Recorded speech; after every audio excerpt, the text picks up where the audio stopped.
Hello, and thanks so much for watching. We begin this hour with the continued fallout at the Department of Justice. Federal prosecutors have now moved to drop the criminal corruption charges against New York City Mayor Eric Adams. It comes after at least 7 top officials at the DOJ resigned over an order from Deputy Attorney General Emil Bove earlier this week, signaling the department was seeking to have the case come to an end. Federal agencies have also started mass layoffs of probationary employees at the directive of President Donald Trump. So far, several agencies have been impacted, including the Departments of Education, Veterans Affairs, Energy, and the Consumer Financial Protection Bureau. CBS News Justice Department reporter Jake Rosen joins me now for more on all this. Jake, let's start with Mayor Eric Adams' federal bribery case. The DOJ, we know, made a big move late Friday. So what happens next here?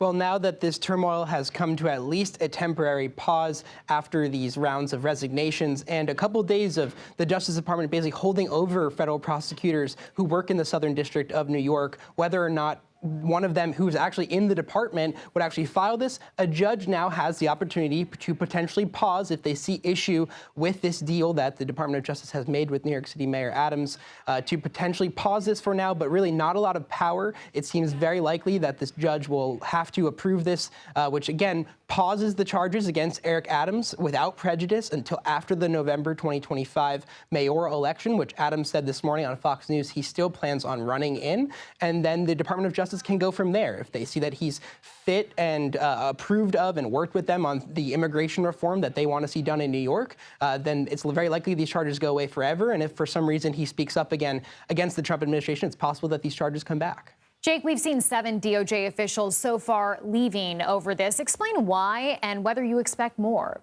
Well, really just the decision flatly, as Emil Bove put it, to drop these charges for not a matter of the prosecution or a fact in the case or whether or not the government would find success, but for political reasons, which was agreeing with the Trump administration's moves on immigration, helping the Trump administration and federal agencies like ICE work on immigration raids in New York City. He has fully bowed down to them and allowed them into the city to kind of at least get going on these mass deportations that the Trump administration wants, because he has signaled that the Trump administration and Trump DOJ now signaled that they're obviously going to drop these cases. There was also a key hearing that happened today. I want to ask you about 8 federal watchdogs who were abruptly fired last month by President Trump are now suing to get their jobs back. So what's the latest in that legal battle? Well, these 8 inspector generals who were fired from across all the government a couple of weeks ago filed a suit, and their attorneys asked for an emergency hearing today to go over the facts in the case and potentially have the judge make a motion to either reinstall these people back in their jobs or to not. And the judge decided to not do it, saying that the inspectors general and their attorneys waited too long.